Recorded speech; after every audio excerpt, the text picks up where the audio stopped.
ओम नमः शिवाय. श्री स्वामी समर्थ मैत्रिणींनो. तर आजचा व्हिडिओ आहे अधिक मास म्हणजे काय असतो, त्यामध्ये काय करायला हवं, काय नाही, काय केल्याने पुण्य मिळेल आणि काय करायला नाही पाहिजे, याबद्दलचं संपूर्ण माहिती आपण या व्हिडिओमध्ये पाहूयात. चॅनेलवरती नवीन असेल तर चॅनेलला सबस्क्राईब नक्की करा. तर पाहूया अधिक मास म्हणजे काय आणि ह्या महिन्यामध्ये काय करायला हवे, काय नाही.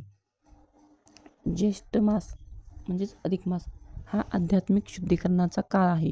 अधिक मास भक्ती, आध्यात्मिक साधना आणि दानधर्मासाठी अत्यंत शुभ मानला जातो. मात्र या काळात शुभ कार्य करण्यास मनाई आहे. मग काय करायला हवं? जप, तप, दानधर्मासाठी अत्यंत शुभ काळ आहे. शुभ कार्य करण्यास मनाई. यावर्षी अधिक मासाचा विशेष योग जुळला असून हा महिना धार्मिक आणि आध्यात्मिकदृष्ट्या अत्यंत महत्त्वाचा आहे. या महिन्यात केलेले कर्माचे फळ अनेक पटींनी वाढते. हिंदू पंचांगानुसार जेव्हा एकच चंद्रमास दोनदा येतो तेव्हा पहिल्याला अधिक मास आणि दुसऱ्याला शुद्ध मास म्हणतात. चंद्र आणि सौरवर्षामध्ये संतुलन राखण्यासाठी अधिक मास दर 3 वर्षांनी एकदा येत असतो. या महिन्याला मलमास किंवा पुरुषोत्तम मासही म्हणून ओळखले जाते. हा महिना भगवान विष्णूला समर्पित आहे. नकारात्मकतेला तुमच्या जीवनावर प्रभाव टाकण्यापासून रोखण्यासाठी या महिन्यात काही नियमांचे पालन केले गेले पाहिजे. बघूया आपण की अधिक मास कधी सुरू होईल.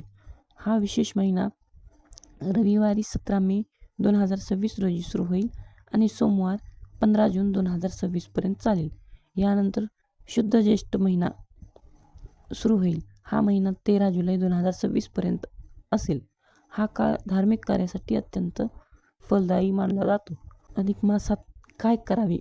या पवित्र महिन्यात भगवान विष्णूच्या उपासनेला विशेष महत्त्व आहे. ओम नमो भगवते वासुदेवाय या मंत्राचा जप केल्याने मानसिक शांती आणि पुण्य लाभ मिळते. दानधर्मात तुम्ही वस्त्र, दीपदान करणे अत्यंत शुभ मानले जाते.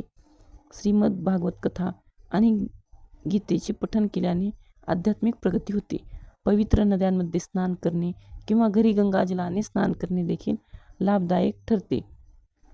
या काळात सद्गुणी जीवन आणि आध्यात्मिक साधना केल्याने आध्यात्मिक शुद्धीकरण होते.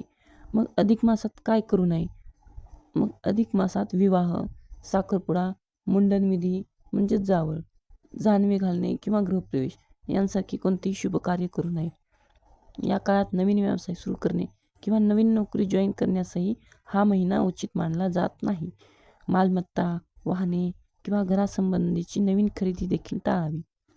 आणि काय खायला नाही पाहिजे? तर मांस, मद्य, लसूण, कांदा यांसारखे तामसिक पदार्थांचे सेवन करण्यासही मनाई आहे. या काळात उपवास सुरू किंवा समाप्त करू नये. तसेच खोटे बोलणे, वाद घालणे आणि इतरांचा अपमान करणेही टाळावे. हे महत्त्वाचे आहे, कारण यामुळे आपले नाते खराब होऊ शकतात. हे असे काही आहे अधिक मासाची माहिती. तर असेच नवीन नवीन व्हिडिओसाठी चॅनेललाही सबस्क्राईब नक्की करा. भेटूया नवीन व्हिडिओमध्ये नवीन टॉपिकसह.